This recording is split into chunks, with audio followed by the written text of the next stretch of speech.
অরাজনৈতিক সংগঠন হলেও হেফাজতে ইসলাম বাংলাদেশের রাজনীতিতে বর্তমানে একটা গুরুত্বপূর্ণ ফ্যাক্টর এবং নির্বাচন যতই এগিয়ে আসছে হেফাজতকে কাছে টানার জন্য বাংলাদেশের প্রধান রাজনৈতিক দলগুলি বিএনপি, জামাত এবং এনসিপি তাদের দিক থেকে তৎপরতাও বৃদ্ধি পেয়েছে। কিন্তু প্রশ্ন হলো হেফাজত কার সাথে যাবে বা কাকে সমর্থন দিবে?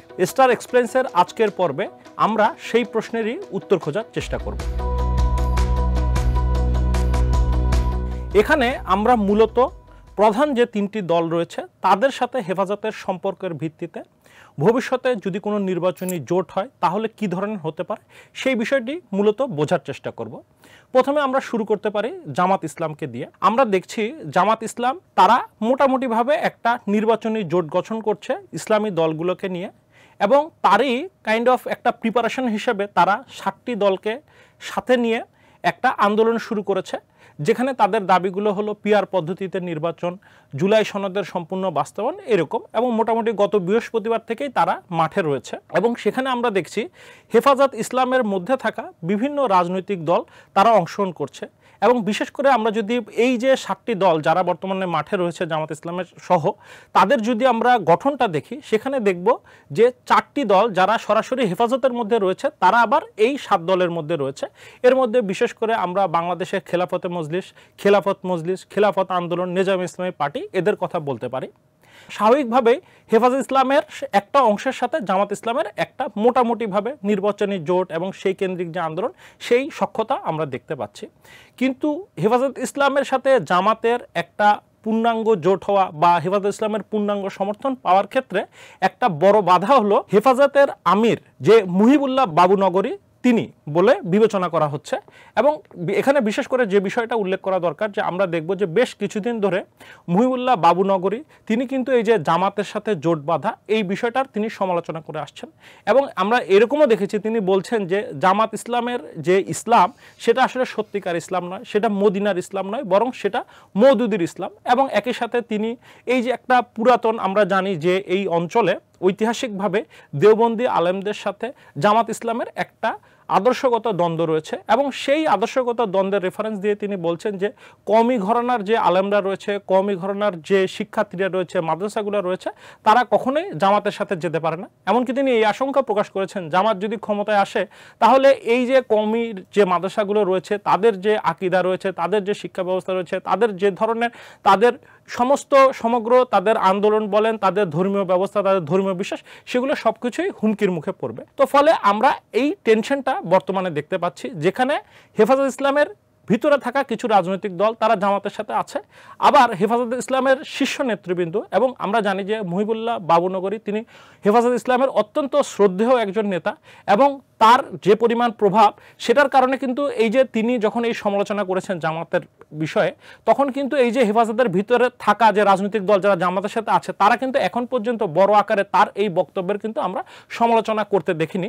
তবে একটা কথা বিশেষ করে আমরা কিছু জাতীয় দৈনিকে দেখেছি যে কিছু রাজনৈতিক নেতা বিশেষ করে হেফাজতের ভিতরে থাকা এই রাজনৈতিক দলের কিছু নেতা তারা নাম না প্রকাশ করতে শর্তে বলেছেন যে এই যে হেফাজতের আমিরের যে অবস্থান সেটা তারা সঠিক বলে মনে করেন না, কারণ তাদের বক্তব্য হলো যে হেফাজত একটা অরাজনৈতিক সংগঠন, ফলে একটা অরাজনৈতিক সংগঠনের নেতা হিসেবে তিনি একটা রাজনৈতিক দলকে, একটা ধর্মভিত্তিক রাজনৈতিক দলকে এবং সেই ধর্মীয় রাজনৈতিক দলের সাথে অন্যরা কি রাজনৈতিক জোটে যাবে কি যাবে না সেই বিষয়ে এরকম সরাসরি বক্তব্য না দেওয়াই ভালো। তো ফলাফলে এই টেনশনটা আমরা জামাতের সাথে দেখতে পাচ্ছি। তো এই টেনশনটা অতিক্রম করতে পারবে কিনা সেটার উপর নির্ভর করবে ভবিষ্যতে হেফাজতের সাথে জামাতের কোনো এই ধরনের নির্বাচনে কতখানি তাদের সখ্যতা হবে, কোনো ধরনের একটা সলিড কোনো জোট হবে কিনা সেই বিষয়টি।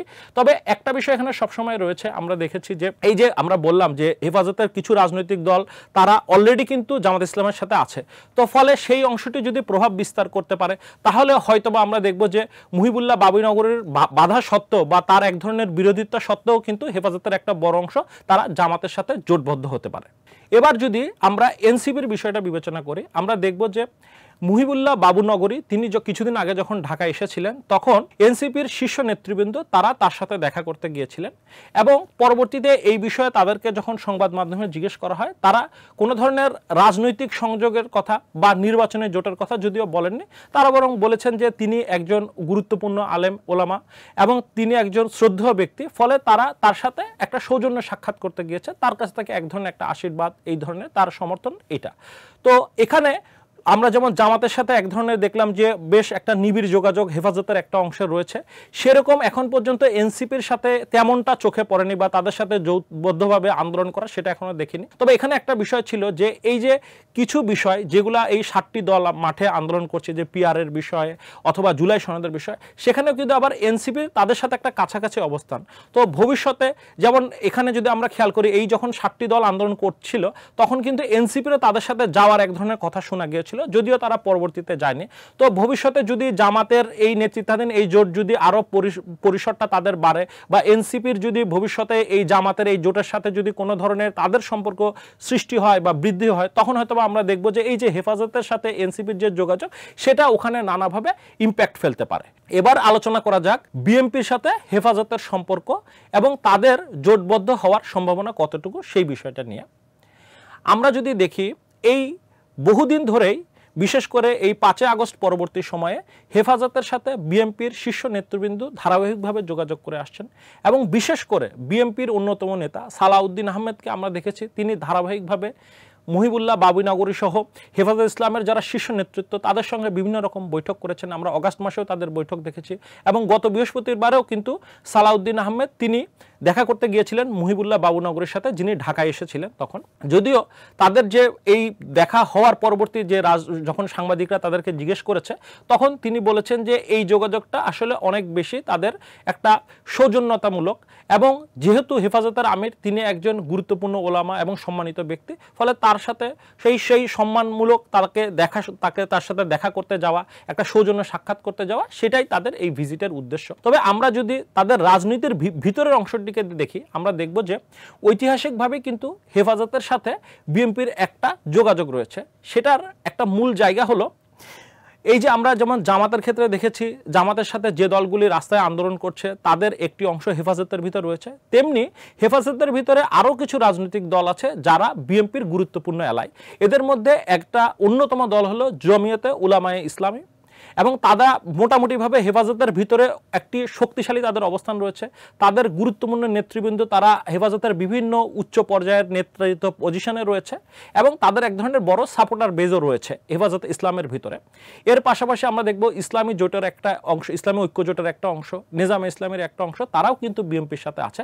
তো ফলে সেইভাবে তাদের একটা সরাসরি সাংগঠনিক যোগাযোগ আছে। আবার যেমনটি আমরা জামাতের ক্ষেত্রে বলছিলাম যে হেফাজতের আমির তিনি জামাতের সাথে জোটবদ্ধ হওয়ার ব্যাপারে যেমন স্ট্রং তার বিরোধিতা রয়েছে, যদি তার পয়েন্ট আমরা খেয়াল করি আমরা দেখব যে বিএনপির সাথে তার এক ধরনের একটা রাজনৈতিক যোগাযোগ রয়েছে। এবং এটা যদি একটা আমরা পিছনে দেখি সেটা হলো যখন বিএনপি নেতৃত্বাধীন 4 দলীয় জোট ছিল সেখানে কিন্তু ইসলামী ঐক্য জোট নামে একটা রাজনৈতিক দল ছিল। সেই ইসলামী ঐক্য জোটের একজন গুরুত্বপূর্ণ রাজনৈতিক নেতৃত্ব ছিলেন এই মুহিবুল্লাহ বাবুনগরী। ফলে তাদের ওই একটা মোটামুটিভাবে রাজনীতি বিএনপির সাথে করার তাদের একটা ইতিহাস রয়েছে। তো ফলে স্বাভাবিকভাবে জামাতের ক্ষেত্রে যেমন মুহিবুল্লাহ বাবুনগরীর একটা বিরোধিতা দেখা যায়, বিএনপির ক্ষেত্রে কিন্তু সেই বিরোধিতাটা নেই এবং এখন পর্যন্ত তিনি প্রকাশ্যে বিএনপির সাথে জোটবদ্ধ হওয়া বা বিএনপিকে সাপোর্ট দেওয়া সেই বিষয়ে এখন পর্যন্ত কিছু বলেননি। তো আমরা যদি এই সামগ্রিক আমাদের আলোচনাটাকে বিশ্লেষণ করি তাহলে আমরা দেখব যে মোটামুটিভাবে জামাত এনসিপির চেয়ে বিএনপির প্রতি এক ধরনের হেফাজতের সমর্থন যাওয়ার সম্ভাবনা বেশি। তবে এখানে যে বিষয়টা আমরা বারবার বলেছি যে হেফাজতের ভিতরে এটা কিন্তু একটা ইউনিফাইড কোনো ভয়েস না, বরং এর ভিতরে বিভিন্ন ফ্র্যাকশন রয়েছে এবং এই বিভিন্ন ফ্র্যাকশনের তারা বিভিন্ন দলকে আলাদা আলাদাভাবে সাপোর্ট দিতে পারে। অর্থাৎ একটি অংশ তারা হয়তোবা জামাতকে সাপোর্ট দিতে পারে, একটি অংশ তারা বিএনপিকে সাপোর্ট দিতে পারে। এনসিপির সাথে কতখানি যাবে সেটা এখনো আসলে প্রশ্নবিদ্ধ।